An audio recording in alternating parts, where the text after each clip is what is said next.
احد کے لڑائی میں جو کافر مارے گئے تھے ان کی عزیزوں میں انتقام کا جوش زور پر تھا۔ سلاپا جو کہ ایک عورت نے جس کے 2 بیٹے اس لڑائی میں مارے گئے تھے، منت مانی تھی کہ اگر عاصم کا یعنی عاصم رضی اللہ تعالیٰ عنہ جنہوں نے اس کے بیٹوں کو قتل کیا تھا، تو اس کی یہ منت تھی کہ اگر اس کا سر ہاتھ آ جائے تو اس کی کھوپڑی میں شراب پیے گی۔ اس لیے اس نے اعلان کیا تھا کہ جو عاصم کا سر لائے گا اس کو 100 اونٹ انعام دوں گی۔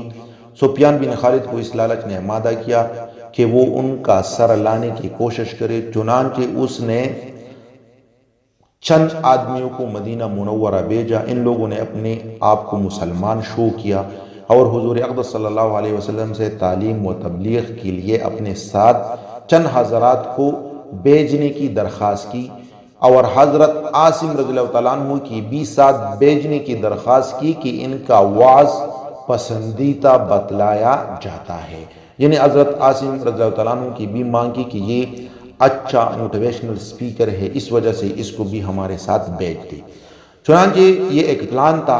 حضور صلی اللہ علیہ وسلم نے 10 آدمیوں کو اور بعض روایات میں 6 آدمیوں کو ان کے ساتھ کر دیا، جن میں حضرت عاصم بھی تھی۔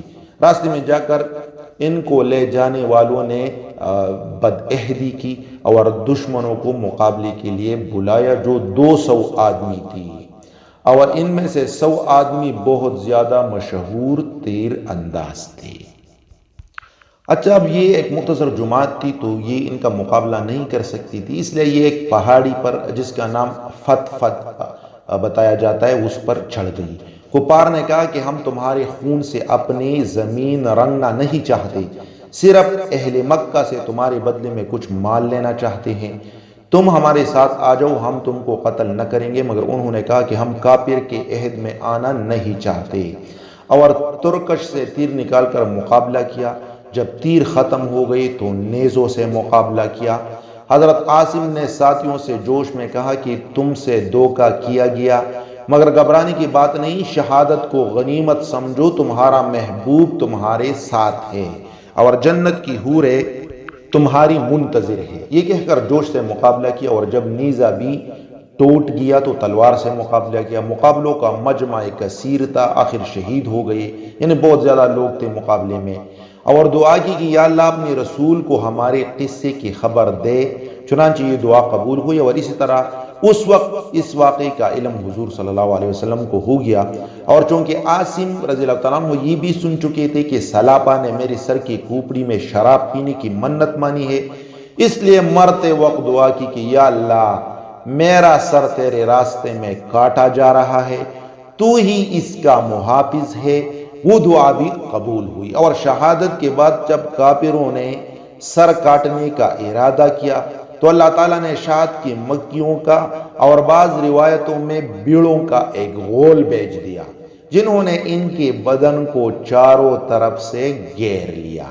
کافروں کو خیال تھا کہ رات کا وقت جب یہ اڑ جائیں گے تو سر کاٹ لیں گے، مگر رات کو ایک بارش کی رو آئی اور ان کی لاش کو بہا کر لے گئی۔ اللہ اکبر۔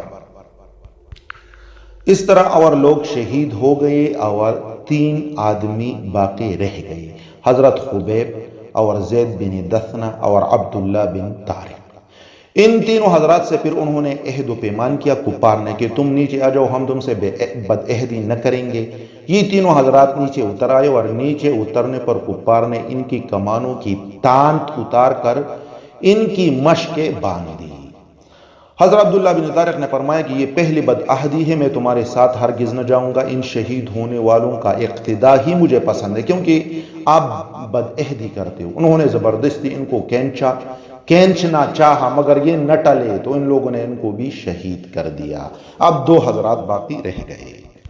زید بن دثنہ کو لے جا کر صفوان بن امیہ نے 50 اونٹ کے بدلے میں خریدا تاکہ اپنے باپ امیہ کے بدلے میں قتل کرے، اور حضرت خبیب جن کو حجیر بن ابی احاب نے 100 اونٹ کے بدلے میں خریدا تاکہ اپنے باپ کے بدلے میں ان کو قتل کرے۔ 2 حضرات باقی رہ گئے۔ زید بن دثنہ کو لے جا کر صفوان بن امیہ نے 50 اونٹ کے بدلے میں خریدا تاکہ اپنے باپ امیہ کے بدلے میں قتل کرے، اور حضرت خبیب جن کو حجیر بن ابی احاب نے 100 اونٹ کے بدلے میں خریدا تاکہ اپنے باپ کے بدلے میں ان کو قتل کرے۔ صفوان کو جو ہی حضرت زید رضی اللہ تعالیٰ عنہ ہاتھ آ گئے تو فوراً ہی حرم سے باہر اپنے غلام کے ہاتھ بھیج دیا کہ قتل کر دیے جاوے۔